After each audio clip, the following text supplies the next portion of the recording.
Kære DTU'ere, så er vi endelig nået frem til fase 2 af genåbningen af vores universitet. Vi er så småt ved at kunne åbne. Det er stadigvæk kun her i fase 2, dem der skal ind og have brug for et laboratorium eller noget eksperimentelt i forbindelse med eksamen eller forskning, der får lov til at komme på arbejde endnu. Hvis vi gør det her rigtig godt, lever op til sundhedsmyndighedernes retningslinjer, og smittetrykket ikke vokser, så kan vi hen omkring den 8. juni håbe på, at vi kan komme i gang og få endnu flere eksperimentelle aktiviteter i gang. Og hvis det fortsætter på tilsvarende god måde, så kan vi måske hen i august håbe på, at vi alle sammen kan komme på arbejde igen på sådan en mere normal form. Så det er det, vi drømmer om i de her dage vil ske. Men læs på intranettet og følg med der, for det er der detaljerne om det her står. Så tænker jeg, at mange af jer sikkert sidder og tænker eksamen i de her dage. Det er jeg sikker på, at det gør I alle studerende, der skal til sådan en. Det ved jeg også, at det gør alle de undervisere, der forbereder eksamenerne nu. Og jeg ved godt, at det her har været et særligt semester. Det har været svære vilkår, både at undervise under og specielt at modtage undervisningen. Det har været en situation, hvor man måske har siddet rigtig meget alene og følt, at det her er svært. Og så kommer man ind til en eksamen, som er på en anden måde, end man har været vant til, og nogen har prøvet før.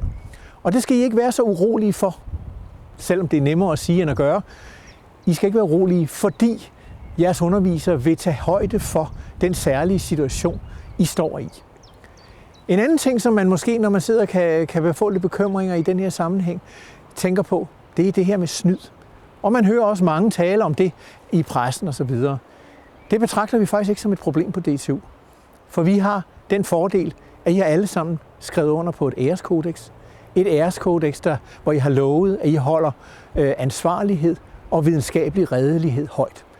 Og det tror vi på. Vi har tillid til jer, og derfor så har vi heller ikke iværksat en lang række tiltag for at modvirke den snyd, som vi ikke tror kommer.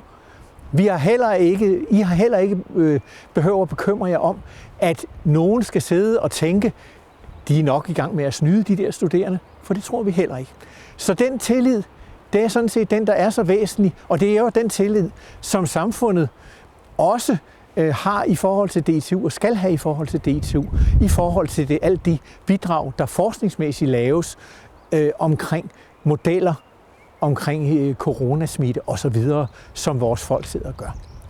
Så alt i alt vil jeg bare sige, gå til eksamen med så godt mod, som det overhovedet kan lade sig gøre. Og når I så har været til eksamen, så ved jeg godt, så plejer det at være et element, at man lige sætter sig og får en øl eller en kop kaffe sammen med nogle af ens venner og får snakket om, hvad var status egentlig? Hvad fik man svaret på spørgsmål 3 i opgaven der? Det kan man ikke så nemt nu her, hvor vi sidder hver for sig. Men så alligevel kan vi måske gøre det. Jeg håber, I vil prøve at finde hinanden, både under forberedelsen og også bagefter, og lige få gjort lidt status, få ladet batterierne lidt op til, inden man skal i gang med næste eksamen. Så jeg vil bare runde af med for jer alle sammen og ønske jer en rigtig god eksamen.